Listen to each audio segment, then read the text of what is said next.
നമുക്കിന്ന് വളരെ ടേസ്റ്റി ആയിട്ടൊരു പായസം ഉണ്ടാക്കിയാലോ? അതെ. അപ്പം നമ്മളിന്ന് ഉണ്ടാക്കാൻ പോകുന്നത് ഡബിൾ ഹോഴ്സിൻ്റെ ഇൻസ്റ്റൻറ്റ് സദ്യ പാലട മിക്സ് വെച്ചിട്ടാണ് കേട്ടോ. അപ്പോൾ ഈ കാണുന്ന കളറൊക്കെ വരുമെന്ന് നമുക്ക് നോക്കാം.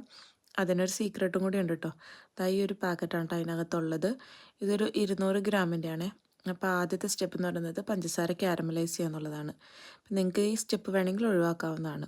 പക്ഷെ ഞാൻ ആ കളർ കിട്ടാൻ വേണ്ടിയിട്ടാണ് ഇങ്ങനെ ചെയ്യുന്നത്. ഒരു 4 ടീസ്പൂൺ പഞ്ചസാര ദാ ഇതുപോലെ ഒരു പാത്രത്തിൽ നന്നായിട്ട് ഇങ്ങനെ ഒന്ന് ഇളക്കി ഇളക്കി ഇളക്കി കട്ട പിടിക്കാണ്ട് ദാ ഇതുപോലെ ആക്കി എടുത്തിട്ടുണ്ട്. അപ്പോൾ ഇതിൻ്റെ കളർ ചേഞ്ച് ചെയ്യുന്നത് നിങ്ങൾക്ക് മനസ്സിലാവും. അപ്പോൾ നമ്മൾ ആവശ്യത്തിനൊരു കളറായി കഴിയുമ്പോഴത്തേക്കും അതിലേക്ക് ഞാനൊരു 250 ml കപ്പിൽ കുറച്ച് പാലാണ് ആദ്യം ഒഴിക്കുന്നത്. അപ്പോൾ ദാ ഇതുപോലെ കട്ടയൊക്കെ പിടിച്ച് വരും കേട്ടോ. നിങ്ങളിതൊന്നും കണ്ട് ഭയപ്പെടേണ്ട, ഇതൊക്കെ ശരിയാവും.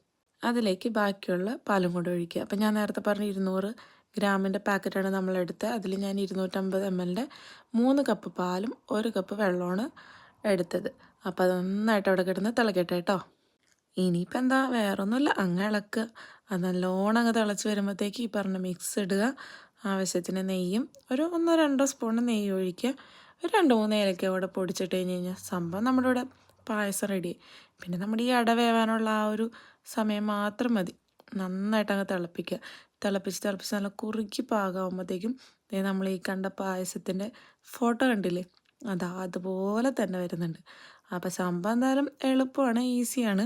അപ്പോൾ നിങ്ങളൊന്ന് ട്രൈ ചെയ്യട്ടോ. വളരെ നല്ല മധുരമാണ് ഇത് ക്യാരമലൈസ് ചെയ്യുമ്പോഴത്തേക്കും. Thank you.